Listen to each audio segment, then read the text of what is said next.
à tous, je me présente, Delphine, ou Cyrielle, c'est ma page YouTube ou Facebook, donc les deux prénoms c'est pareil. Avant de commencer, je voudrais juste vous présenter Sylvain, un de mes enquêteurs, parce que je suis enquêtrice paranormale aussi. Donc il va faire une vidéo de la conférence, et je vous rassure, c'est pas vous qu'on filme, ce sera vraiment que moi, c'est un support qu'on va utiliser, parce qu'on est en train de monter une asso. Donc voilà, faut pas. Et si jamais on voit un visage, vous inquiétez pas, vous serez flouté. Ça vous va? Personne n'est inquiet? Tout va bien. Et là aujourd'hui, je suis là pour vous parler de mon vécu et puis surtout aussi répondre à vos questions. Parce que j'imagine que vous en avez plein. Enfin, j'espère quand même, parce que moi j'aime bien des gens qui voilà, j'aime bien quand ça fait quelque chose, on va dire. Et voilà. Je vais vous parler aussi de mon expérience d'enquêtrice. Donc ça fait à peu près un an que je suis enquêtrice, donc anciennement par le GRIP. Ça s'est terminé là récemment, mais c'est que pour du bien, Sylvain. Et voilà, donc du coup je vais pouvoir vous parler de tout ça. Alors le premier point, ce que je parle toujours, c'est surtout des dangers. On parle souvent du spiritisme, donc ça c'est vraiment le terme large. Dans le spiritisme, on peut faire plusieurs choses. Est-ce que vous connaissez, qu'est-ce qu'on peut faire comme, pas activité, mais quel support on peut utiliser pour entrer en contact avec un défunt ou une entité, d'après vous? Qu'est-ce que vous connaissez comme pratique? Le Ouija. Le Ouija, par exemple, ouais. L'écriture automatique. L'écriture automatique. Faire bouger la table. Oui, la table tournante, c'est ça. Il y a la TCI aussi, on y pense souvent, pas souvent, à part quand on est enquêteur comme nous, donc transcommunication instrumentale, qui peut se passer par plusieurs biais. Donc on a donc par les voix, l'enregistrement des voix, la capture d'images, et on a aussi avec de l'eau. Enfin, il y a vraiment une multitude de façons de faire. Donc dans tous les cas, quand on commence à entrer dans ce genre de cadre, il faut vous dire que c'est dangereux. Déjà, généralement, ce qui est important de comprendre, c'est quand on veut parler avec un défunt, un proche défunt, la plupart du temps, quand on va utiliser ne serait-ce que la Ouija, vous avez plus de chances de tomber sur tout sauf le défunt. Moi-même, j'ai fait l'expérience, je suis tombée là-dedans, j'ai fait la TCI à mes débuts. Je pensais que c'était ma grand-mère et ça s'est révélé ne pas être ma grand-mère. Donc ça a utilisé sa voix, ça a utilisé des choses que moi je savais, parce qu'ils savent tout. Ce que je dis toujours, dans le haut, ils savent tout, mais dans le bas, ils savent tout, si dans le bas astral. Souvent on parle de bas astral, moi je ne peux pas parler d'enfer ou des cieux ou ce genre de choses, c'est pas trop mon vocabulaire, je veux plus parler du bas astral. Et ça peut mal finir. Donc moi en l'occurrence, j'avais, je vais dire, une grosse bébête à la maison, parce que je préfère parler de bébête, c'est plus aquatique que parler de démons. Et ça a été jusqu'à des étranglements en pleine nuit, des bleus quand je me levais, plus de force, des primes, jusqu'à un point où j'ai voulu même en finir, tellement je vivais dans la peur que ça soit nuit et jour. Est-ce que vous avez déjà eu, parmi vous, des expériences de ce type-là? Moi j'ai eu une fois, enfin pas, mais en voulant faire l'écriture automatique, quand je me suis endormie, j'ai senti qu'on me serrait la gorge. D'accord. Donc mais ça arrivait qu'une fois et j'ai... Heureusement. Oui. C'est assez traumatisant. Oui. J'ai pu essayer. Ouais, me doute. L'écriture automatique, alors ça c'est une formule particulière. Moi j'appelle ça un pacte. Moi, je fais des dégagements de magie, alors forcément, je vais parler facilement de pacte. Parce qu'en gros, vous faites un accord avec une entité, donc vous lui laissez prendre possession d'une partie de votre corps, et en contrepartie, vous avez des informations. Donc ça, si c'est pas un contrat, je sais pas ce que c'est. Donc ça peut être dangereux. Et à savoir aussi que si vous n'êtes pas bien protégé et que vous êtes plutôt faible, on peut avoir une possession derrière, une incorporation. Chose qui existe, que j'ai vue de mes yeux, que j'ai douté pendant longtemps, il y a quelques mois en arrière. J'ai eu le cas en face de moi. Donc je vous dis pas, ça m'a bien... Voilà. Donc c'est super dangereux. Comme je dis toujours, alors c'est vrai que c'est toujours, financièrement parlant, ça peut avoir un coût, mais c'est quand même mieux d'aller voir un professionnel plutôt que d'essayer de faire vous-même et finalement faire pire que mieux. Dans mon expérience, en plus, j'avais tellement bien fait les choses que ma grand-mère, on a dû aller la chercher dans le bas astral. Ouais, donc j'en suis voulu aussi, et donc c'est aussi mauvais pour vous que le défunt. La TCI, c'est autre chose. La TCI, c'est aussi les intentions que vous allez mettre derrière. Si vous y allez par curiosité malsaine, forcément, vous allez attirer à vous le malsain. Il y a un moment, on n'est pas là non plus pour aller faire les voyeurs non plus chez les esprits. Nous, dans le cadre d'enquête, d'ailleurs, quand on arrive dans un lieu, des gens se présentent, on dit bonjour, il y a les formules de politesse comme on peut avoir, parce que c'est quand même des personnes, il ne faut pas l'oublier, et on va expliquer nos intentions, même s'ils le savent, mais au moins ça ne montre pas de blanche. Après, quand ça se passe mal, ça dépend du lieu aussi. Je sais qu'on a fait un lieu, donc Sylvain n'était pas encore rentré, on a fait un lieu sur l'île, il y avait les grosses bébêtes qu'il y avait là-bas, on avait plus tendance à avoir des messagères que les messages des autres personnes qui avaient sur place.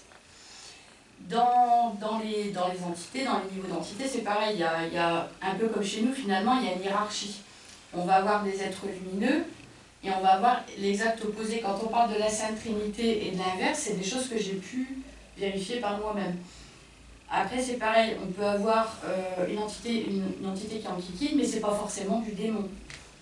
On peut se faire attaquer aussi par une entité qui a un peu moins de force, on va dire, mais qui sait se recharger. Par exemple, je dis toujours, les prises électriques, tout ce qui va être salle d'eau, énergétiquement, c'est là où ils peuvent se brancher, entre guillemets, et ils se branchent sur nous aussi. D'après vous, quand on a une nuisance d'entité, donc quand on a un problème avec une entité, ça peut être quoi les symptômes pour vous? La fatigue et la dépression, Déjà, ouais. Et la fatigue, elle est vraiment déjà inexplicable. C'est vous avez beau dormir, on récupère pas et on s'enfonce. Après, il y a les bleus, on peut avoir des bleus, des griffes, ça c'est des choses que j'ai vues. On peut avoir un changement de comportement, c'est-à-dire que l'entité, elle essaie de fusionner aussi avec nous. Donc là, en général, c'est mauvais. Après vous, qu'est-ce qu'on peut avoir? Des choses comme ça, des maux de tête. On peut avoir des douleurs inexpliquées sur le corps. Généralement, ces douleurs sont reliées à là où on est relié avec l'entité. Là, chez un particulier, il n'y a pas longtemps, on a fait une enquête et je lui ai dit, vous avez mal au dos, effectivement, l'entité était au niveau du dos, par exemple. Après. des frissons. Pardon? Des frissons. Des frissons, ouais. Mais plutôt désagréable, là ça va être plus le truc qui va nous mettre mal à l'aise. Donc on peut avoir des activités dites, moi j'appelle ça un poltergeist dans la maison, où les objets vont bouger, vont disparaître, puis réapparaître, puis parfois pas réapparaître du tout. Et puis on va voir aussi, c'est un peu comme la magie, de toute façon les symptômes sont généralement quasi pareils, c'est là où c'est difficile à voir du coup, mais il n'y a plus rien qui va dans notre vie. Voilà, on perd tout au fur et à mesure. Pourquoi? Parce qu'en fait le but de l'entité c'est de nous isoler. Plus on va être isolé, plus on va être malléable et plus on va être touchable. Donc au départ, ça va être des disputes dans le couple, puis après ça va être la famille, puis après ça va être les amis, puis on va se rendre compte qu'au fur et à mesure, on n'aura plus personne autour de nous. Dans quel but pour l'entité? Pour l'entité, c'est de nous isoler. Si on est isolé, on est plus facilement attaquable. Alors je l'ai vu moi de mon côté, avec en plus je vis toujours d'ailleurs, ça va changer, avec un cartésien. Et quand je devais me faire attaquer, c'était toujours quand il dormait. Ça se passait jamais avant. Et à un moment, il a pensé me mettre en HP. Je pense que Cindy, tu te posais la question dans quel but, c'est dans le sens où, Oui. parce que l'entité, elle, ça lui permet de rester Sur la personne, elle a une emprise, ça permet de elle se rester dans recharge. notre monde, c'est Ouais, ça. C'est ça, voilà. Et elle se recharge aussi, elle se nourrit. Quand on dit qu'il ne faut pas en avoir peur, c'est exactement parce que la peur, c'est ce qui va aussi nourrir l'entité. En fait, on lui donne de la force. Une entité, je ne sais pas si vous avez déjà entendu parler par exemple des archanges ou des êtres supérieurs, ils ont la capacité d'être partout. Ben, eux aussi. Ils ont les mêmes capacités. Soyez pas si inquiète que ça. Après, il y a un moment. Après, c'est ce qu'il faut se dire. Ce qui a été fait peut être des faits. Quand on a des problèmes, ça se règle. J'en suis la preuve vivante. Je suis descendue très bas. Et à force de travail sur soi, on y arrive. C'est pareil, on va avoir une fâcheuse tendance à être accroché par une entité parce qu'on a des failles en nous. Alors par exemple, la faille, ça peut être j'ai peur du noir. Je vous prends, ça c'est une faille. Donc il va falloir travailler dessus justement pour éviter qu'on se choque quelque chose. La peur d'être seule. Moi je sais que quand j'étais petite, par exemple, j'ai pas eu des parents sympas, on va dire ça comme ça, et j'avais pas le droit de parler. Donc systématiquement, quand je devais me faire attaquer, c'était à la gorge. Et j'avais un problème au niveau de la communication, ça va, comme vous pouvez le voir aujourd'hui, c'est réglé, j'arrive à parler dans les jambes. Mais c'est là que j'ai été attaquée, par exemple. Je sais pas si vous avez entendu parler de la maladie, le maladie. Oui. Donc la maladie et le maladie, c'est tout simplement le fait qu'on ait un problème donc de santé ou une douleur ou ce genre de choses, ça équivaut à une faille émotionnelle en fait. Voilà. Donc du coup, vous comprenez bien que le fait de travailler sur ça, ça permet de limiter les risques aussi. Ça fait partie de sa protection. Quand on entend protection, C'est pas tant de faire une bulle autour de soi, c'est l'utopie, c'est pas en faisant une bulle autour de soi qu'on va se sentir bien et qu'on ne sera pas attaqué. Le but, c'est vraiment de limiter la casse, limiter les failles et de faire en sorte qu'on soit bien dans notre vie. Mieux on sera dans notre vie, plus on sera monté finalement en taux vibratoire, moins on a de chance de se faire attaquer. Après, il y a des odeurs, ouais, ils peuvent passer. Alors, je pense surtout c'est aux défunts qui nous sont proches, pour nous montrer qu'ils sont là, mais on va sentir leur parfum, ou les petites coffres que ma petite mémé me faisait, ou ce genre de choses. Ça, c'est un petit signe, effectivement. Je pense qu'Olivier en parlera, tu confirmes. Donc voilà. Après, parfois, on peut être embêté par des entités, mais c'est pas nécessairement méchant. C'est-à-dire que quelquefois, on va être vraiment très fatigué, on va pas se sentir au top, mais c'est pas forcément tout de suite un gros démon. C'est aussi une entité qui s'est attachée à vous. Alors, c'est sûr que c'est pas cool, mais c'est pas pour vous faire du mal non plus, c'est parce qu'elle vous aime bien. Pareil, alors ça c'est... J'aime bien me moquer de nous les médiums, quand j'entends quelquefois dans les médiums, oh mon Dieu, il y a 50 esprits. Non mais en fait des esprits, il y en a partout, je vous rassure, vous êtes dans votre voiture, vous n'êtes pas seul, vous êtes au magasin, vous n'êtes pas seul. On n'est jamais seul en vrai. Désolée pour la douche, je vous y repensais ce soir. On n'est jamais seul, c'est ça? On n'est jamais seul en fait. Et puis ce qu'il faut comprendre aussi, c'est que parfois, c'est pour eux comprendre des choses pour passer de l'autre côté. Il y a des défunts qui ont besoin de voir les choses, de comprendre des choses pour pouvoir eux-mêmes évoluer. Et parfois, c'est leur choix de rester ici, c'est pas forcément qu'ils sont bloqués. Après, leur bien, c'est de monter, ça on est d'accord. Mais c'est leur choix, ils ont leur libre arbitre. Quand je fais un dégagement, le dégagement n'est jamais simple. On va prendre un gros cas. Il y a toujours la grosse bébête qui est la tête penseuse. Il y a les petites bébêtes un peu un cran en dessous qui vont être plus les chefs d'orchestre. Et puis après, il y a des entités type défunts qui vont être là pour faire le sale boulot. Et si elles ne font pas le sale boulot, c'est elles qui vont trinquer parce qu'elles n'ont pas fait ce qu'on leur a dit. Donc bien souvent, dans un dégagement, il n'y a pas que du dégagement bestiole, il y a aussi du passage d'âme. Il y a de la libération aussi au niveau des esprits qui sont présents. Voilà. Et puis parfois, ils ne mentent pas parce qu'ils ont peur, parce qu'ils ne savent pas ce qu'il y a derrière. Ils ne comprennent pas, ils ont peur de mal tomber, ils ont peur... Enfin, moi, je me mets à leur place, je me dis, même moi en tant que médium, là-haut, je ne l'ai pas vu. J'ai pas accès, donc si ça se trouve, le jour où je mourrai, je me dirais, merde, je fais quoi? Bon, je reste avec les enquêteurs, j'en ferai des infos. Mais voilà, donc du coup, parfois aussi, ça va être de la communication avec eux, on va les apaiser, on va les rassurer, on va leur dire que ils vont retrouver leur poteau, leur famille, etc. C'est important, le dégagement, c'est pas forcément je vais aller fighter avec ce qui est présent sur le lieu. Voilà. Ça va jusque-là? Est-ce que vous avez des questions sur tout ce que je vous ai raconté? Ouais, moi je pose une petite question. J'ai appris que malheureusement des défunts, des êtres chers qu'on a perdus, il faut qu'on les laisse reposer en paix, qu'il ne faut pas chercher nous-mêmes à rentrer en communication avec, il faut les laisser en paix tranquille. Après que si on allume une bougie, comme moi je fais à la maison, à côté de mon épouse, je mets dimanche une bougie à son anniversaire, des bougies parfumées, qu'elle-même elle le voit, elle sait qu'on pense toujours à elle, comme c'était mon épouse. Mais après, il ne faut jamais mettre une photo avec un verre ou mettre une photo avec un plastique pour faire une belle photo sur un papier glacé, mais mettre dans un cadre, mais jamais un carreau devant, jamais. Et moi, j'ai eu l'occasion de tomber avec une dame à l'hôpital maritime de Berck, on a discuté. Elle m'a expliqué que des fois, sa télévision elle était éteinte, mais dans le reflet de l'écran, elle voyait apparaître son mari. Ça peut. C'est un coucou. Alors je lui ai expliqué, moi, peut-être qu'au moins, il faut continuer à parler aux défunts, comme s'ils sont encore chez vous. Après on peut, après c'est pas pour autant qu'on les embête, puis les intentions elles sont pures. Voilà. Il vient nous faire des coucous, j'ai plein de frissons dans ce que vous me racontez. On peut leur faire des coucous comme nous, ils nous font des coucous. Ils nous envoient des signes, et quelquefois ça va même être des mots, ça va être... Moi je vais vous dire, ça m'arrive souvent à la maison, je vis tout seul aujourd'hui. Par exemple, je suis dans la salle de bain, j'ai un radiateur qu'on appelle porte-serviette, tout il vient d'accrocher, puis d'un seul coup, pourquoi il y a une serviette qui tombe tout seul. Alors j'ai à mon épouse, chérie, je sais que t'es à la maison, tu me taquines. Oui, ça peut. C'est ce que je dis, après c'est pas forcément méchant, c'est pas parce qu'on a des choses qui se passent chez toi que tout de suite C'est pour ça que je fais toujours un diagnostic avant de dire je vais faire un dégagement. Parce qu'à un moment, quand c'est pas méchant, que c'est pas là pour nuire, et que c'est le chemin de l'esprit, je peux pas interférer là-dedans. Ils ont leur libre arbitre, comme je dis, tout comme nous. Ou alors je suis quelqu'un de très calme, mais des fois, j'ai du mal à me débrouiller, donc je sais que la main droite qui fonctionne bien. Et puis je parle à mon époux, qui chérie me donne un petit coup de main, puis calmement, j'arrive à faire ce que j'arrivais pas à faire avant.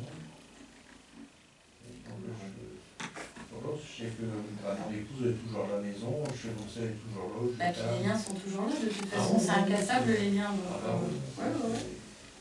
Ah mais complètement. Bon après le truc que je dis d'éviter. Alors ça c'est un cas qu'on a eu il y a quelques temps, mais cette dame était un peu beaucoup perturbée, où elle a perdu aussi son époux. Excusez-moi, passez-moi l'expression, mais c'est clairement ce qui se passait. Quand on rentre dans le couloir, c'était le mur des morts. Bon là énergétiquement, je pense que tu diras comme moi, c'est un peu glauque. C'est un peu glauque et je pense que du coup on va rester dans des énergies comme ça qui sont tristes. Du coup la maison, pour moi, elle est marquée en fait du deuil. Ça, c'est des choses qu'on va éviter. Par contre, effectivement, mettre une bougie, leur faire un petit clin d'œil, une pensée, ça leur fera pas de mal, bien au contraire. Moi, je ne vois pas d'inconvénient en tout cas. Non, puis moi, la maison qu'on avait achetée, malheureusement, on avait emménagé en 2012, Noël 2012. Bon, c'était une maison, à l'époque, c'était des vieilles personnes qui avaient cette maison. Ce que je peux, je ferais tapisser tout avec des papiers clairs pour mettre un petit peu de gaieté dans la maison. Oui, bien sûr. Énergétiquement, de toute façon, c'est ce que je dis, ce qu'il faut comprendre aussi. Donc je me réfère aussi aux enquêtes parce que je trouve que dans les enquêtes, j'apprends énormément de choses. Et parfois, je vais dans des maisons où, alors c'est pas que je suis là pour critiquer, et c'est pas bien rangé, ça va pas être bien nettoyé. Dites-vous que dans l'astral, le reflet de votre maison, c'est le même. Hein. Énergétiquement, je dis toujours aux gens, alors quelquefois on rigole du feng shui par exemple, mais c'est complètement vrai. Plus vous allez avoir une maison aérée, bien rangée, bien nettoyée, mieux ça sera. Parce que énergétiquement, en fait, ça suit. C'est la même chose. Si vous avez tendance à toujours tout accumuler, etc., c'est du truc en plus que vous rajoutez. Forcément. L'endroit où on vit, c'est un peu notre reflet, en fait, finalement. C'est le reflet de ce qu'on est. Donc c'est intéressant de travailler aussi sur là-dessus, puis les couleurs, etc. C'est sûr que si je rentre dans une maison avec tous les murs noirs, les gens n'est pas à l'aise et on ne se sent pas bien, quoi. Donc, chez moi, c'est de la musique, c'est surtout les CD que mon épouse a adoré, c'est des chansons romantiques, tout ça. Mais après, ce que vous venez de dire, moi, je vais vous faire allusion à quelque chose, parce que mon premier métier, c'était plombier. D'accord. Mon premier, c'était plombier. Et une fois, je suis parti en dépannage avec un ancien plombier qui avait beaucoup plus d'expérience que moi à l'époque. Et puis, on est parti chez des gens. Et puis il m'expliquait, il m'a dit quand tu vas dans une maison, tu juges l'état de la maison, tu peux juger l'état de la maison rien qu'au niveau des toilettes. Quand tu vois les toilettes dans l'état où ils sont, tu peux aller dans les garde-robes. Si vraiment tu tombes sur une toilette qui est nickel propre, tu peux être sûr que c'est comme si tu tombes dans une maison où une toilette qui est hyper dégueulasse, aussi la murs, la chatte d'eau, enfin tout. C'est vrai, et puis j'évolue l'expérience. Exactement, mais c'est vraiment énergétique, effectivement. J'ai une petite question, ça va être très court. C'est que je suis croyante à Sacré-Cœur. Mon compagnon qui est décédé il n'y a pas longtemps, mais c'était Sacré-Cœur parce que sa maman, quand il était jeune, il était gravement malade. Et en passant, elle allait tous les jours à Sacré-Cœur, il était condamné. Moi, comme madame Vermille, on a perdu notre mari ensemble, après j'ai eu un deuxième compagnon. Et donc après, il n'y a pas longtemps, avec ma fille, on avait un petit peu de déboire, un petit peu des travaux. Donc je suis partie à Sacré-Cœur, et on est revenu, je voulais laisser en chemin. Et puis, quand on est revenu chez ma fille, il y avait qu'on appelle des cadres avec des décédés, là, dont mon compagnon, le père de mes enfants, le compagnon aussi. Et écoutez, ou alors c'est dans ma tête, mais on est rentré, le cadre est tombé. D'accord. Disloqué. Donc chez ma fille, nos gars, ils sont contents d'aller les voir. Ah oui, bien sûr. De toute façon, après... Je l'avais raconté. Oui. Mais ça peut. Ça peut... Moi j'ai eu ça aussi avec la photo de mère et pépère Noël. Et un courant d'air, et le cadre il s'est. En fait, je crois qu'il ne voulait pas être ouvert en fait. D'accord. J'ai ressenti, il y avait un truc, il n'y avait rien, il n'y avait pas de courant d'air, j'étais juste à ma porte d'entrée, elle n'était pas ouverte ni rien. Et là j'ai compris que. Bon, en plus j'ai des mais il y a aussi ça. Enfin, je te dis ça parce qu'il y a aussi le fait qu'ils ne veulent pas être sous verre. Parce qu'on dit toujours les défunts, il ne faut pas les mettre sous verre. Personnellement, il vaut mieux une photo sans plastique ni verre. Voilà. Encore, moi j'ai Je beaucoup de me médiums dis qui l'ont. qu'elle avait fait appel mail parce qu'il y a ses grands-parents, il y a ses mes parents, il y a, tu vois, c'est vraiment. Mais forcément, c'est mon père. En fait, de toute façon, c'était un truc parce que. Un autre signe aussi, qui du coup va rejoindre un peu vos histoires de plomberie, un défunt qui va être très triste, les émotions, symboliquement, c'est l'eau. Ouais. Donc vous pouvez avoir aussi beaucoup de fuites d'eau ou ce genre de choses pour vous montrer que ça va pas. Ça, c'est des choses qui arrivent. De toute façon, il n'y a pas de hasard possible. C'est ce que je dis et ce que je vois. Le hasard, pour moi, n'existe pas. J'ai jamais vu le hasard et il y a toujours une explication à tout. Toujours. Mais c'est vrai que Françoise, d'avoir été, moi j'avais été une fois, enfin j'étais plusieurs fois à Saint-Victor-en-Ville avec mon épouse, elle était toujours parmi nous. Quand on est rentré dans l'église de Saint-Victor, bon, comme tout croyant, on fait son signe de croix. Après j'étais debout, je sentais qu'il y avait la présence sur mon Saint-Victor. Et j'avais l'impression de sentir un fluide comme de l'eau qui s'échappait par mon petit doigt. C'est beau, hein. C'est qu'il y a quelque chose, on a reçu des plaques de remerciement avec la Saint-Victor, c'est vraiment quelque chose. Ah, c'est beau, c'est des belles expériences, c'est ce que je dis toujours. Quand je suis dans un dégagement aussi sur place, j'ai souvent des belles expériences. J'ai eu un... Alors ça, c'était mal parti au départ, je me suis dit, mon Dieu, je ne vais jamais y arriver. C'était une dame donc, qui avait des capacités médiumniques. Il y a un homme, un vieux monsieur qui s'est présenté à elle, qui ne la connaissait pas, mais qui l'a un peu pris comme pour sa fille. Et il s'est pris d'affection. Le problème, c'est qu'il prenait beaucoup de pouvoir sur sa vie. Et il flinguait tout. Et ce monsieur-là, je fais un premier dégagement, puis je me dis, c'est pas possible, je vais jamais y arriver. Puis non. Et en fait, c'est l'un des rares dégagements que j'ai eu, c'est que j'ai dû, limite, bon écoute mon gars, faut que je t'explique, en fait la vie c'est pas ça. Et j'ai dû lui expliquer les choses. Et le plus beau cadeau que j'ai eu, c'est que le lendemain, donc quand il est parti, le lendemain, il est revenu me voir pour me dire merci. Et là, je me suis dit, waouh, comme quoi on n'aide pas que les vivants. Quand on fait ça, on aide aussi les gens qui sont disparus. Et après, c'est pas parce qu'il ne nous a pas connus notre vie, on peut l'avoir connu ailleurs, dans une autre vie, ou qui connaît, moi je sais qu'il y a un défunt donc, que ma grand-mère a connu, qui s'appelait Daniel et qui était souvent avec ma grand-mère. Et qui était là aussi pour veiller un peu sur moi à mes débuts. Voilà. Donc après, qu'est-ce que je peux vous dire d'autre pareil? Alors ça, c'est une idée reçue. Souvent, les gens me disent, quand ils sont embêtés par des entités, j'ai mis de la sauge dans ma maison, mais ça part pas. La sauge a aucun... Bon, tout ce qui va être encens, ça n'enlève pas un esprit. Sinon, je serai au chômage. C'est belle preuve. La sauge, ça va nettoyer les traces énergétiques. C'est comme si vous rentrez chez vous, vous essuyez pas vos pieds, il y a de la boue sur vos chaussures, il y a des traces. Hop, on va prendre son truc, on va nettoyer. La sauge, c'est exactement ce que ça fait, ça va nettoyer les traces énergétiques. Ça va apaiser l'ambiance, comme le patchouli par exemple, il a tendance à apaiser. Mais c'est tout, vous n'allez jamais faire partir une entité. Même quand on est croyant, alors je le dis parce que j'ai eu affaire à ça aussi, avoir un crucifix sur soi, c'est pas non plus ce qui va faire votre protection. Pour moi, c'est des aides à la protection, plus qu'autre chose. Comme les pierres, etc. C'est des choses qui vont nous aider, qui vont nous conforter. Il y a un moment, alors là je l'ai abandonné, mais avant j'avais un petit doudou, j'avais une petite médaille, c'était un fer à cheval avec mon signe astrologique dessus, qui me venait de ma grand-mère et c'était mon doudou. Je me disais, tant que mon doudou est sur moi, on ne pourra rien me faire. C'est quelque chose qui me... En fait, on se sent en sécurité.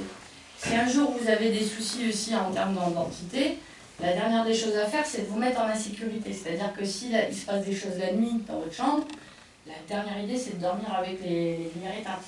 Au contraire, on va se mettre en sentiment de sécurité. Et j'ai bien remarqué, moi, dans mon parcours, que le fait d'allumer la lumière, ça repousse un petit peu. Alors, je dis pas que l'entité va partir, mais on est moins attaquable. Parce qu'on se sent un peu plus fort. Vous avez qu'à remarquer, est-ce que vous avez déjà eu peur de quelque chose la journée? C'est quand même plus compliqué d'avoir peur la journée que la nuit. La nuit, ça remonte à notre enfance aussi, quelque part. On a tous eu, quand on était gamin, la La peur du noir, la peur du dessous du lit. Moi, je me souviens, il fallait pas qu'Averté il dépasse de mon lit parce que j'avais peur qu'on me le choque. Toi aussi. C'est ça. Par exemple, et ça fait partie des failles aussi. Hein. C'est les périls qu'on prend. Hein. Donc déjà, si finalement, quand on retient, on ne fait pas de Ouija, parce que la Ouija, c'est pareil, il y a une notion que les gens ne connaissent pas, c'est que la Ouija, elle a été construite pour ça. Elle a été faite pour ça, et il y a eu des intentions dedans. Pardon ? Alors, je vais dire la mienne, je n'y ai pas pensé. Tiens. Alors la Ouija, c'est une planche en bois avec une goutte. Il y a des lettres, des chiffres, un oui, un non, etc. Et on pose tous ses doigts dessus, on fait appel à une entité, le truc bouge. Voilà. Et ça a été créé, donc il y a des intentions qui ont été mises dedans. Les intentions, ça prime sur l'action. C'est-à-dire que si demain vous voulez entrer en contact avec un défunt, et on va dire que l'intention c'est pour aller savoir ce que Martine la voisine elle a été faire, qu'elle peut pas, bon je ferai un truc gros mais que vous compreniez, bah forcément c'est malsain. Donc vous pouvez le faire même avec toute la gentillesse du monde, être poli, etc. Des problèmes vous en aurez parce que votre intention elle est mauvaise. Et c'est vrai pour tout. C'est vrai pour tout. Donc dans tous les cas par contre la Ouija, on ne sait pas les intentions qui ont été mises à la construction de la Ouija. Pour moi il y a une notion de magie dans la Ouija. C'est pour ça que j'ai moins peur de faire de la TCI que de la Ouija.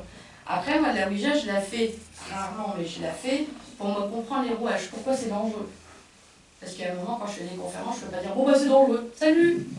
C'est pas cohérent. Mais voilà, ce que j'ai pu comprendre jusqu'à maintenant, c'est que la Ouija, il y a ce côté-là aussi, où il y a cette intention, cette magie qui est là et qui... Bah, la magie noire, par contre, vous vous doutez bien, de toute façon, moi, la magie des jeux, je suis pas trop pour. Je suis la rabat-joie de les eaux. Si vous cherchez ce truc-là, vous allez le trouver. Mais voilà. Après, l'écriture automatique, bah, vous comprenez aussi le risque, hein, du coup, parce qu'énergétiquement, vous donnez aussi, vous tendez la main. La TCI, c'est un danger, mais il est tout autre. Après, je ne dis pas que vous ne risquez pas d'avoir de gros problèmes avec ça. Quand on le fait avec mes enquêteurs, je fais bien attention. Si je ne le sens pas, je vais le dire tout de suite. Il y a presque un an de ça, on est allé à un endroit qui s'appelle Nestor Pirotte, dans l'Oise. Donc c'est un sanatorium, donc déjà énergétiquement vous voyez un peu dans le lieu où je suis. On est allé à la morgue parce que les enquêteurs nous avaient dit là la morgue tu vas plein de résultats. Alors effectivement au niveau résultat pour ma deuxième enquête j'étais quand même assez sur les fesses. Mais il y a un moment j'ai dit à mon président d'assaut, il faut s'en aller là, on va se prendre attaquer. Puis je lui ai dit ce que j'avais vu. Et effectivement quand on a regardé sur la caméra on a vu exactement ce que moi j'avais vu dans ma tête. Et là par contre je vous prépare que le taquet on l'aurait eu mais on aurait bien mangé quoi. De toute façon, parce que je dis, pas parce que je fais des dégagements, que moi je suis intouchable. Un jour je tomberai sur mon maître, hein, ça arrivera et ça fait partie de mon cheminement, ça fait partie du truc. C'est ce qui me permet aussi d'avancer. Donc une attaque de temps en temps, je m'y habitue, que ça fait longtemps. Ça va jusque-là? Mais pourquoi il y a des... Quand vous dites les bébêtes, pourquoi est-ce qu'ils sont si méchants? Bah, pourquoi est-ce que... Ça revient à dire pourquoi un démon est méchant. Oui, non, mais je suis d'accord. Mais c'est pas des défunts. Ah non, c'est pas des défunts. Quand je parle de grosses bébêtes, on va être plus sur du... Alors on appelle ça un ifrit, donc c'est des grandes entités ou des petites, il y en a deux sortes, à capuche. On voit jamais leur visage et ils sont tout noirs. On appelle ça un ifrit. Bah eux, leur boulot, c'est de nous faire mal. Eux, leur boulot, c'est de... C'est leur rôle. Mais tout a raison d'être. J'ai envie de vous poser la question, pourquoi un archange est gentil? Pourquoi il nous aide? Mais ça revient à la même chose. C'est pas des défunts, c'est ça? Ah non, c'est pas des défunts. Là, on est sur du type c'est pas quoi humain. la différence entité et défunt? Alors, entité, vous êtes une entité, un démon est une entité, un défunt est une entité. Pour moi, c'est un générique. C'est pour parler de personnes, enfin, entité quoi. Quand on va parler de défunt, donc c'est quelqu'un qui est décédé, qui a vécu sur Terre. D'accord? Alors l'entité, pas forcément. L'entité, c'est vraiment un terme générique. On est des entités nous-mêmes. Un ifrit, c'est une entité, mais qui n'est pas humaine. Un démon, c'est pas humain. Qui n'a pas été humain. Qui n'a pas été humain, voilà. Et on en a plein. Hein. Il y a les ifrits, il y a les démons, il y a les reptiliens, enfin il y a... Et je ne les connais pas tous. Il y a des fois, je vois des trucs que je ne connais pas et... Alors j'essaie d'inventer des noms. Comment c'est possible s'ils n'ont pas vécu sur Terre? Parce qu'il y a d'autres plans, il n'y a pas que le nôtre qui existe. Ah donc ils viennent mettons d'une autre planète Alors moi c'est ce que je dis, je suis pas pro-extraterrestre, mais pour moi, dans ma façon, ma vision des choses, un archange est un extraterrestre. parce qu'il ne fait pas partie de ce plan-là. Moi, après, c'est ma façon de voir. On a tous des façons de voir. On dit, un extraterrestre. C'est ça. Un défunt, non, il est bien terrestre, il a vécu sur Terre, il a. Voilà. Puis des plans, il y en a plein. Pour avoir fait beaucoup de sorties astrales, étant petite et puis même bien plus tard, j'ai vu des plans où. On se dit merde, c'est pire que Spielberg, quoi. Ouais, mais si vous prenez par exemple des défunts qui ont vécu comme moi, mettons, je vois pas pourquoi mon épouse elle va se réveiller et dire pour faire du mal, parce qu'elle était bonne. Ah non, mais je dis pas ça. Voilà, s'il y Ah, je dis pas ça. Les entités qui des viennent. entités qui sont méchantes pour faire du mal. Ah bah après, j'ai envie de vous dire, il y a des gens sur Terre, ils sont cons. Ah, bah, ça, Parlons franchement. Bah, chez les défunts, c'est pareil, il y a des gens qui étaient cons dans leur vie, qui sont cons quand ils sont fantômes. Voilà. Surtout qu'on ne change pas, il paraît. Moi, à la limite, déjà, quand je tombe sur un démon, je suis voilà, à l'insulter, elle manque de respect, je le respecte. C'est quelque chose, c'est quelqu'un quelque part. Je vois pas pourquoi je lui manquerais de respect, puis c'est me rabaisser à son niveau. Et après, à un moment donné, moi je dis toujours, c'est grâce au démon si j'ai évolué dans ma vie. À la limite, moi pour moi, si on ne connaît pas l'ombre, on ne peut pas connaître la lumière. C'est QFD. Si j'avais pas connu tout le mauvais que j'ai connu, j'en serais pas là aujourd'hui. Je serais pas aussi rabat-joie du coup, mais ça va pas tout avoir. Donc voilà, donc après son démon, ça fait partie de nos évolutions, moi c'est ce que je dis, ça a été très formateur. J'ai pas été dans une formation pour apprendre à faire des dégagements.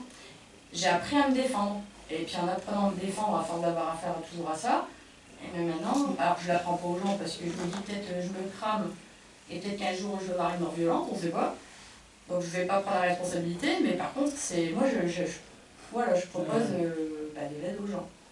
Comment se protéger justement de toutes ces choses? Alors déjà, éviter de pratiquer tout et n'importe quoi, ça c'est le premier point. Travailler sur soi, éviter les lieux qu'on sent pas. C'est-à-dire travailler sur soi. Travailler sur ce qui ne va pas, sur nos peurs, sur par exemple, je sais pas moi, comme je vous disais, pardon, les blocages émotionnels. Par rapport à la communication, comme je disais tout à l'heure, les peurs qu'on peut avoir. Et il n'y a pas longtemps, Christelle, elle est partie, elle m'a fait un petit soin avec. Alors ça c'est pareil, je suis rabat-joie, je me mets pas entre les mains de tout le monde, surtout énergétiquement. Je sais trop les conséquences que ça peut avoir. Je m'en suis pris beaucoup dans la figure ces derniers mois émotionnellement. Ça a été un passage compliqué mais obligatoire. J'étais bourrée de peur. Mais des peurs aussi inconscientes. Et là, en travaillant sur soi, ça va être le fait... déjà, les situations vont se représenter en boucle. Comme la communication, moi c'est quelque chose qui s'est répété en boucle. Je n'osais pas parler aux gens, je n'osais pas dire ce que je pensais, etc. Bon, maintenant, le problème, c'est que c'est trop. Le fait d'être de nouveau sur la situation, ça fait travailler sur soi. On peut faire du yoga, il y a plein d'activités annexes qu'on peut pratiquer. On peut aller voir aussi des professionnels en énergétique qui sont là aussi pour nous débloquer. Il y a l'hypnose, je pense à Christelle qui fait de l'hypnose. Il y a une multitude, après il faut aller sur ce qui nous parle en fait. Le but c'est pas de dire non, moi j'ai pas de problème et j'ai pas de faille à régler. On en a tous dans cette salle, tous. La personne qui vous dit qu'elle n'a pas de faille, et même un médium demain qui vous dit qu'il ne travaille pas sur lui, pour moi, c'est pas un bon médium. Et il ne peut pas aider correctement les gens. Si nous, on ne rencontre pas nos difficultés, on ne peut pas comprendre les difficultés des autres. Et d'ailleurs, bizarrement, ce qui est assez intéressant, et je pense que pour toi, ça doit être pareil, mais les gens qui viennent vers moi pour que je les aide, bizarrement, ils ont toujours un trait dans leur vie ou une situation qui correspond à ce que moi j'ai vécu. C'est ça. Donc voilà, après c'est à vous de faire ce qui vous parle à vous. Le but c'est pas que je vous dise faut faire ça, puis ça vous parle pas, parce que si ça vous parle pas, ça marchera pas. Ça va? Vous n'avez pas fait peur? Poser une question. Oui. Je suis en mode interrogation parce que ça fait 15 mois que j'ai une maman qui est, on va dire, très malade. Elle nous a fait des hospitalisations, des retours, 4 faux départs. Dans un ascenseur. On est dans un ascenseur émotionnel en fait, parce qu'on prévient les petits-enfants qui s'attendent à la voir partir. 24 heures après, elle est redevenue bien et elle pose un point d'interrogation à la médecine. Et son médecin traitant dit toujours il y a quelque chose qui la retient. Elle est prête sans être prête à partir. Et c'est une personne, enfin, je pense, maman a des dons, enfin a un don qu'elle n'a pas su exploiter. Et Non, c'est pas. Je comprends. excusez-moi, elle voyait beaucoup de monde passer. D'accord. La nuit, elle voyait du monde passer. L'année dernière, en janvier, elle s'est retrouvée hospitalisée dans un service à l'hôpital dont je ne citerai pas le nom, mais ça a été une catastrophe. Et elle a dit, j'ai vu le paradis blanc. Je suis montée et elle a appelé, puis ma petite fille qui travaillait dans un autre service est arrivée au même moment. Elle lui a saisi la main et elle dit qu'elle est revenue. Et là, depuis novembre, on vit quelque chose, oui, on s'attend et on n'ose même plus se réjouir. Vous voyez, là, elle est sortie de l'hôpital il y a 3 semaines. On nous a dit un dimanche, vous restez. C'est une question d'heure. Le lendemain, on est revenu. Elle était assise dans son lit. Et Jeune fille. comment? Et une jeune fille. Oui, tu sais, Micheline, parce que tu as vu la photo. Vous voyez la photo, vous dites, c'est les photos qui nous rappellent. Et on n'ose même plus se réjouir, vous savez, quand elle est bien. Je comprends. Et alors moi, je me demande, parce que le médecin me dit toujours, il y a quelque chose qui la retient. Qu'est-ce qui peut la retenir? Elle peut attendre quelqu'un, il y a peut-être un envie aussi. Je sais qu'on a eu le cas avec la grand-mère de mon conjoint, où ça a été compliqué aussi, hospitalisation, on nous prévenait du pire, puis finalement elle revenait à la maison, etc. Et finalement elle nous a parlé de son passé, alors je pense pas que ce soit votre cas, hein, mais pour vous expliquer un peu, et il fallait qu'elle parle de son enfance, où elle a vécu des choses graves, et il fallait que ça sorte. Après, je pense qu'on a vraiment une réelle force psychologique et au niveau du mental. Moi, quand par exemple on me parle de dons, si vous voulez, c'est quelque chose que je réfute. Parce que je me rends bien compte qu'on a tous des capacités. Rien que de travailler avec les intentions, tout est là-dedans.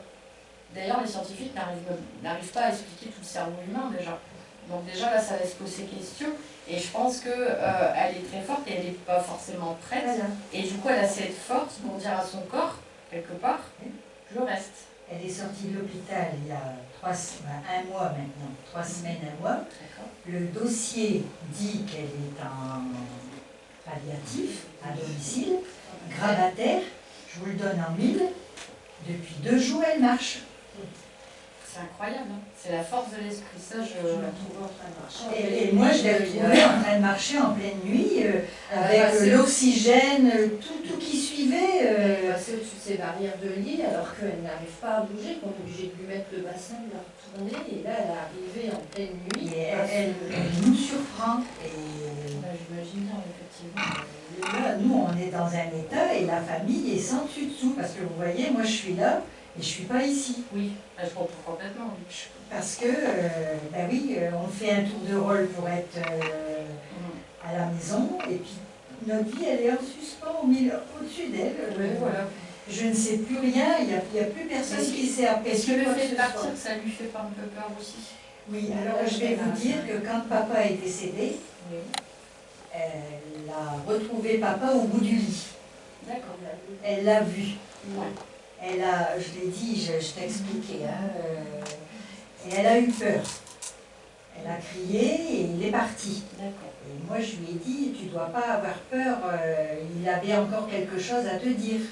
Alors est-ce que maintenant elle a peur d'aller retrouver papa? Moi je vous avoue que je prie papa pour qu'il vienne la chercher. Pour pas qu'elle soit seule. Oui. Ouais.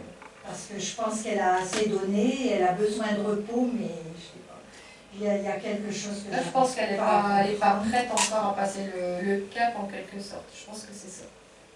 Après, je ne peux pas vous dire, je n'ai pas la photo de la personne, je ne peux pas travailler dessus, mais je pense qu'elle n'est pas prête. Vous pourriez travailler sur essayer de comprendre. On peut regarder, on peut essayer de creuser, effectivement. Ouais. Oui. Et je pense qu'après, le côté de la rassurer, ça peut lui faire du bien. Je pense que... Alors, le problème, c'est que c'est un sujet très dur à parler même avec elle. Mais je pense que ça mérite d'être creusé aussi avec elle, qu'elle verbalise le pourquoi elle s'accroche autant. Parce que pour moi, elle s'accroche. Parce qu'on l'a, enfin moi personnellement, je l'ai accompagnée quand le médecin nous a dit c'est la fin, en pleine nuit, enfin, elle faisait vraiment des pauses respiratoires de 5 secondes. Elle ne respirait plus et on la voyait partir. Donc avec moi, on était à côté d'elle, je la rassurais et puis je la guidais sur le chemin et on sentait qu'elle partait et elle avait un soubresaut et on sentait qu'elle s'accrochait, qu'elle ne voulait pas partir. Je pense que c'est ça en fait. Et là, elle nous dit qu'elle a plus peur. Sur la dernière hospitalisation, elle a encore vu des personnes au bout de son lit. Hein. J'étais là avec ma fille, elle me dit, il y a quelqu'un derrière toi. Ma fille, elle me dit, il y a une dame qui vient de passer derrière toi. Ses cheveux ont frôlé ta tête. Enfin, nous, enfin, voilà. Donc on regarde, mais elle dit, non, non, elles ne sont pas méchantes et j'ai plus peur.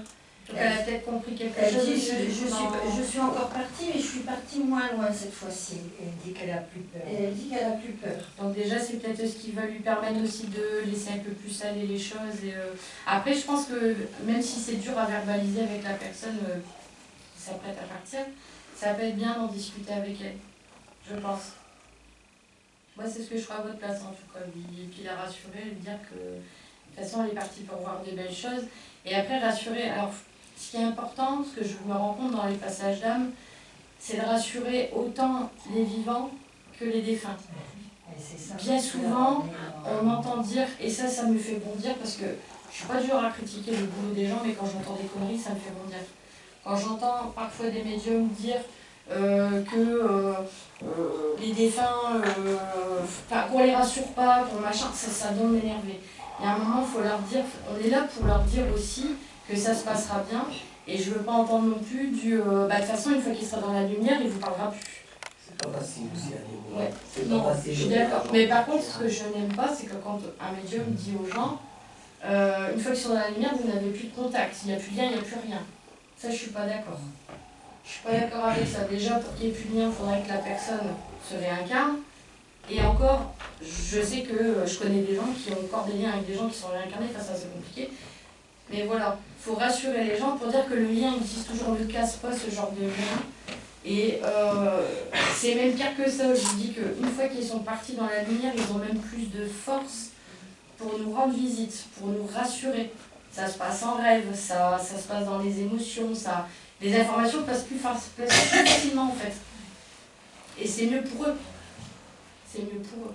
Donc quand les gens partent, il faut alors déjà accepter le départ, ce qui n'est pas évident, mais dites-vous qu'ils sont toujours autant proches de nous, et même avec plus de force.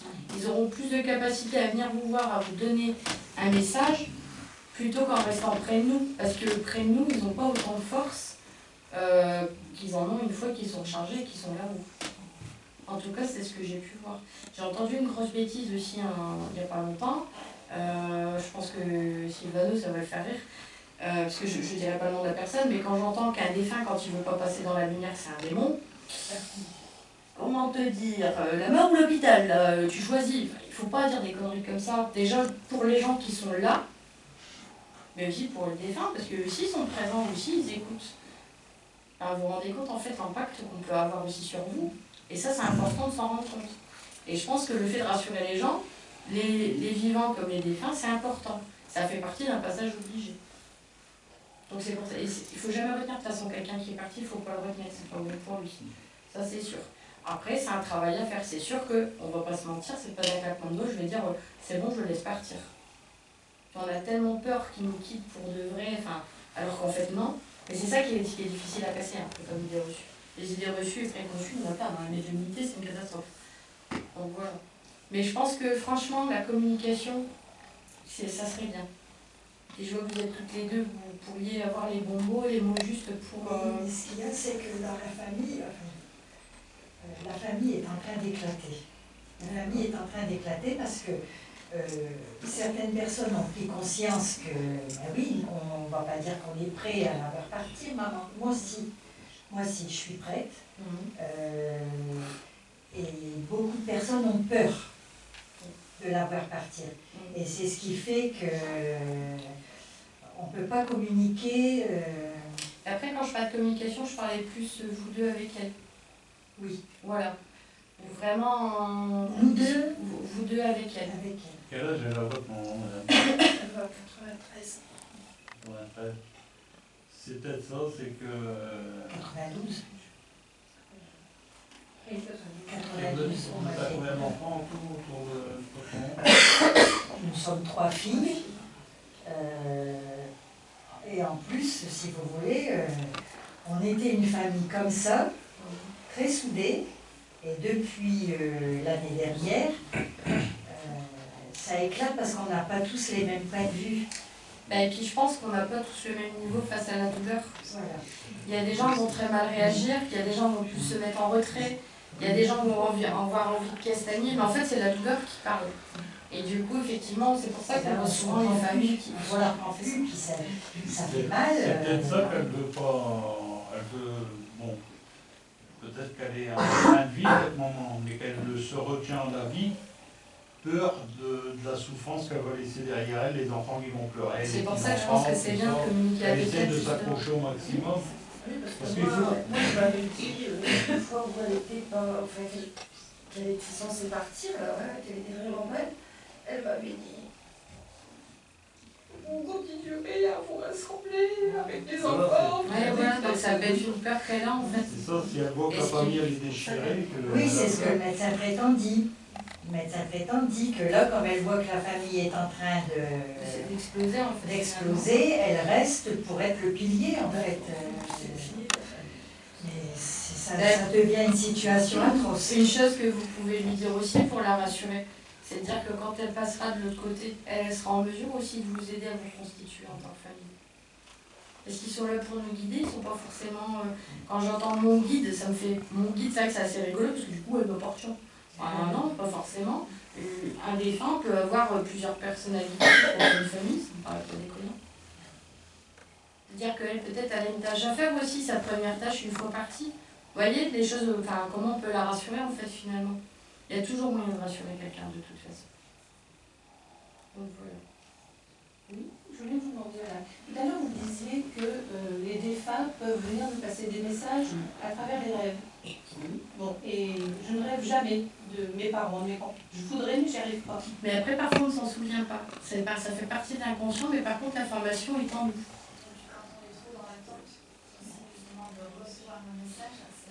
C'est ça. On fait des blocages. Après, il y a aussi des signes dans la vie. Vous voyez, ça peut être... alors, des fois, ça peut être assez rigolo, ça peut être passé par des pubs, ça peut être... Je vais vous raconter une histoire qui m'est personnelle. Alors, moi, j'ai perdu un enfant. J'ai pas encore ce bonheur d'être maman. Et j'ai perdu mon premier enfant. Mais avant ce premier enfant, j'avais déjà des clins d'œil de ma fille. Donc, moi, j'ai perdu un garçon. Sauf que les médecins ne vous diront pas parce que ça se voyait pas, je le savais. Et c'est pareil, c'était en rêve. Là, j'ai appris ma fausse couche avant ma fausse couche. Et alors, ça n'a pas été facile pour autant, hein, parce qu'on se cache la vérité, il ne faut pas croire, on est tous pareils. Et ma fille, que j'ai toujours dit avec mon conjoint, si on est une fille, on l'appellera Alice. C'est un prénom qu'on adore. Elle me montre toujours qu'elle est là. Il va y avoir des périodes dans ma vie où il va y avoir des Alice partout. Je me dis, c'est quoi ce bordel C'est vrai, hein. Même à la télé. Ah bah tiens, une Alice. Maman, Alice, ah bon, ok. Ça va être des pubs sur Facebook, il va y avoir des Alice et des bébés partout. Ça va être tous des trucs comme ça. Il y a des moments, ça paraît tellement anodin et c'est juste un coup, c'est pas forcément un message. Faut pas attendre le message. Rassurez-vous déjà qu'il soit bien. Et puis lâchez prise. Après, je sais que c'est dur. Elle en rajoute encore 2 Alice supplémentaires. Qui en veut, il y en a plus. Donc vous voyez, voilà, il faut pas, ne soyez pas dans l'attente. C'est comme les personnes qui travaillent leur capacité. Moi-même, hein, je sais pas trop. Mais au début, j'étais, oh non, je suis tout content, mais t'es fin, t'as vu là, t'as longtemps pas. Mais non, en fait, c'est pas comme ça que ça se passe. C'est au fur et à mesure, puis on va travailler dessus, puis on va lâcher prise, que là, les choses vont venir à nous. On peut se créer des blocages en voulant trop les choses. Tout comme en ayant peur. Je dis toujours, la peur, elle est mauvaise conseillère parce que finalement, plus vous allez avoir peur, plus vous allez attirer à vous ce que vous avez peur. Moi, il y a un moment, j'ai eu peur de tout ce que je fais. Et puis, le résultat des courses, c'est que ça ne m'a pas aidé parce que alors là, au niveau attaque, c'était summum. Vous voyez? C'est important, hein, les intentions, on s'en rend compte, c'est la bonne attraction. C'est la base de tout. Est-ce que vous avez d'autres questions? Oui. Est-ce que selon vous, on a vraiment des anges gardiens? Moi, j'appelle pas ça comme ça, mais ouais. Enfin, ouais, selon le terme. Oui, c'est parce que j'aime pas être dans les trucs new age et puis j'aime pas être dans tout ce que les gens y racontent. Mais oui, pour moi, on a des gens qui sont là pour veiller sur nous. Ouais. On a des guides, on a vraiment une panoplie derrière. Ils ne sont pas forcément des gens de notre famille. Ah non, pas forcément. On peut avoir même des êtres de lumière, on peut avoir des gens qu'on n'a pas connus dans cette vie mais ailleurs, on peut avoir une multitude de trucs. Tout à l'heure, vous parliez des archanges, des démons. Est-ce que c'est le niveau vibratoire qui fait que... Ah ouais, bah, par exemple, un archange, c'est ce que je dis aux gens. Quand j'entends dire parfois les gens, j'avais un archange à côté de moi, mec, tu serais plus là, je crois, tu sais pas l'énergie qu'ils ont. Ils ont une énergie très forte. C'est une partie de l'archange qui va être présente. C'est pas lui dans son entièreté. J'ai une amie une fois qui a eu et elle, je sais pas pourquoi, mais je la crois bien, elle a eu un des archanges qui s'appelle Métatron qui est venu la voir. Elle m'a dit Delphine, j'ai eu envie de couper les chines. J'étais pas bien. Au niveau énergétique, c'est très lourd. J'ai eu une fois la visite d'archange, j'étais incapable de vous dire si c'était bon ou mauvais. En tout cas, j'étais pas bien. C'était pas, alors pas bien dans le sens ouais, j'ai peur, qu'est-ce qui va m'arriver, mais c'était imposant. Voilà. Donc moi je dis toujours c'est une partie de. Jour-là, ils n'étaient pas sur le même plan vibratoire. Ah non, pas du tout. C'est vraiment un. C'est pour ça que je dis on a plusieurs plans. Moi, les plans, je les vois comme ça. Il n'y a pas le haut, le bas. C'est comme le bas astral quelque part. C'est un peu con comme expression. Parce que c'est pas qu'ils sont en bas. C'est qu'en fait, ils sont sur un taux vibratoire qui va être bas. Et après, c'est vrai qu'on a toujours besoin de situer, mettre des étiquettes. Voilà. Et les archanges, on va dire qu'ils sont en haut. Sauf qu'en fait, non, c'est parce que c'est le taux vibratoire qui est pas le même. Voilà. Et comment tu peux m'expliquer, parce que moi j'ai eu le tour il y a déjà 3-4 ans. Ouais. C'était au moment où j'étais dans l'appartement, je dis pas le nom parce que mais tu sais. Ouais. Donc c'est assez. Et le matin je pars à 5h et j'étais en voiture et je prenais mon TGV à Arras. Et là j'ai vu l'équivalent comme ça, gros comme ça, une boule de lumière arriver devant ma voiture comme ça, traverser et c'était l'énergie ça. C'était une énergie. C'était une énergie. Bon, ce jour-là, il m'arrivait plein de tuiles dans la voiture, dans la journée. J'ai failli tomber du TGV, j'ai eu la jambe pleine de sang, j'ai quand même été bossée, tout. Enfin, j'ai eu plein de trucs. Est-ce que, je pense que c'est parce qu'on a voulu me prévenir ou... Moi, je pense que... Moi, ça me dit qu'on a voulu t'empêcher d'aller quelque part parce que c'était pas forcément bien. Ah, voilà, d'accord. Ah, on va revenir. Souvent, c'est ça. Hein, c'est vrai que, du coup, c'est là où c'est compliqué de voir si c'est un bon ou un mauvais esprit. C'est ça. Parce que du coup, on a l'impression que ça peut sur nous, mais en fait, c'est juste pour nous éviter des situations qui vont pas être bonnes pour nous. Voilà. On nous prévient. Ok. Et si c'était un mauvais esprit, ce serait ta lumière. Ah bah alors, c'est pareil. Alors ça, c'est une conception. C'est pas parce qu'on voit une ombre noire que c'est forcément méchant. C'est pas parce qu'on voit une orbe bien dorée, jaune et machin que c'est quelque chose de super lumineux. Ça, c'est vraiment, c'est des concepts que nous, on a sur ce plan-là, quoi. Les couleurs, ça va pas avoir grand-chose. Vous pouvez voir une très belle orbe et puis qu'au final, c'est un gentil méchant. Et ça veut dire quoi quand... parce que moi, ça m'arrivait de filmer dans le noir avec... Et j'ai des orbes, par exemple, j'ai des orbes partout qui voltigent de partout, tout le temps. Ça, c'est des énergies qui se baladent, mais on en voit de plus en plus maintenant. Ah, il y en a de plus en plus. Plus en plus, il y a de plus en plus. Et nous, c'est très rare qu'on en ait pas en enquête. Alors, ça arrive. Ouais. Bon, la limite pour le consultant, c'est bien, on en enquête là. Mais ouais. Et après, par contre, les orbes, il faut pas confondre avec des poussières. Ah non, mais là, c'est... Parce que des orbes... Alors, quelquefois, les gens, ils nous envoient des vidéos. Ouais, il y a plein d'orbes, mais en fait, non, c'est de la poussière. Ou alors, ça va être un insecte. Une orbe, c'est très particulier, donc c'est vraiment une boule d'énergie. De toute façon, c'est de l'énergie, hein, faut pas... Et puis c'est assez bizarre parce que ça va vraiment bouger comme... c'est ça. C'est ça. C'est pas comme une poussière qui va tomber ou c'est vraiment particulier. Oui. J'avais une question. J'ai un fils qui va avoir 16 ans et plusieurs fois il me disait qu'il se voyait dormir. Mais il se voit... Sortie astrale.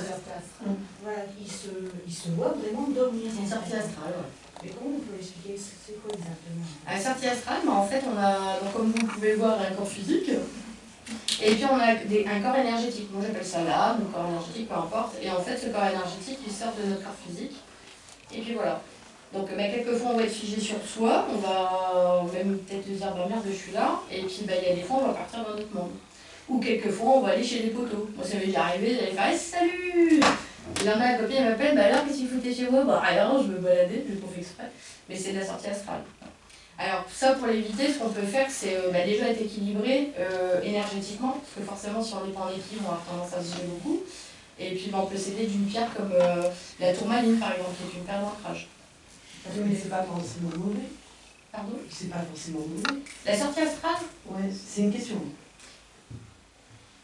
Parce En qu'en fait, fait, ça peut être un il enfant, parle beaucoup. ça peut être un enfant qui a des difficultés dans sa vie et qui veut fuir La réalité. la réalité, et donc qui va partir en astral la nuit. Son âme va sortir beaucoup plus facilement. Parce que, Moi j'ai plutôt ce côté-là qui vient pour votre. ouais, et en fait, il parle beaucoup la nuit.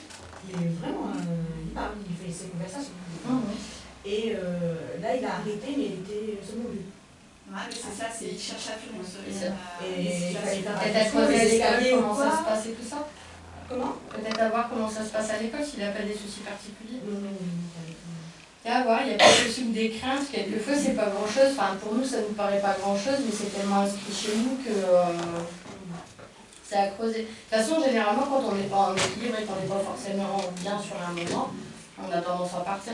Moi je sais que quand je partais beaucoup avant, puis que j'allais sur des plans pas terribles, c'est parce que j'allais vraiment mal. Déjà chez mes parents, comme ça se passait pas bien, bah, fatalement j'étais attirée par des plans qui étaient à basse vibration, qui étaient très bas. Dans le bas astral, je peux même vous dire qu'il n'y a pas un niveau, il en a plusieurs. Ça peut être. Après, alors là je vous ai pas parlé de tous les symptômes parce que je crois que demain on y sera encore. Mais c'est pas le fait d'avoir un truc qui permet de dire qu'on a un problème. C'est vraiment la succession de choses qui vont permettre de. Si admettons on n'a que des bleus qui apparaissent et qui souvent sont indolores quand c'est ésotérique, d'abord on va voir son médecin, on va voir qu'on n'a pas un problème de santé et seulement après on va penser au médium. Toujours. Il y a un moment, faut pas être trop perché dans il y a forcément un truc énergétique. Il faut toujours essayer d'expliquer rationnellement. Par contre, le truc, c'est pas non plus de dire ouais, non, ça va aller, puis toutes les demi-heures, il se passe un truc, on entend des trucs, machin. Il y a, voilà, c'est... Donc s'il n'y a que ça peut être aussi un problème énergétique dans la maison, ou ça peut être une présence, et qui n'est pas forcément néfaste pour vous, mais que le chien en a peur, ça peut arriver aussi. Moi, la mienne, c'est que c'est comme ça. plus dans ma maison, en fait. On va chez mes parents avec le chien, et en fait, chez mes parents, il y a la même réaction. Bah, ils le voient. Ils voient tout, hein. C'est comme les enfants, hein. Les bébés voient tout. Vous avez jamais vu un bébé qui regarde un coup dans l'air et il rigole tout seul? Voilà. Et les enfants, normalement, déjà de base, ils sont médiums jusqu'à peu près 7-8 ans. C'est-à-dire qu'ils ont les yeux bien ouverts à la base. Et après, on est tellement conditionnés. Moi, mes parents, c'était dans sa tête, tu vas pas bien. Puis finalement, à un moment, j'étais revenue. Merci à vous, bonne époque. Merci. Puis avec un